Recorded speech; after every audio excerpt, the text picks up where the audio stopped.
हिमाचल प्रदेश, मध्य प्रदेश और राजस्थान में वरसादी आफत। गुना में रेस्क्यू माटे लेवाई सेनानी मदद। तो सवाई माधोपुरना खंडार में नेशनल हाईवे 552 पर तूट्यो पुल।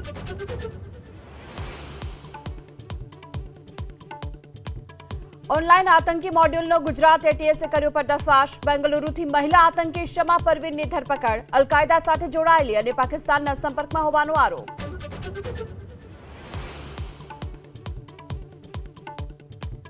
ફ્લેવર મિક્સ કરી દેશી દારૂ બનાવતું એકમ ઝડપાયું રાજકોટમાંથી। રતનપર પાસે મકાનમાં ક્રાઇમ બ્રાન્ચે રેડ પાડી 2 આરોપીની કરી ધરપકડ।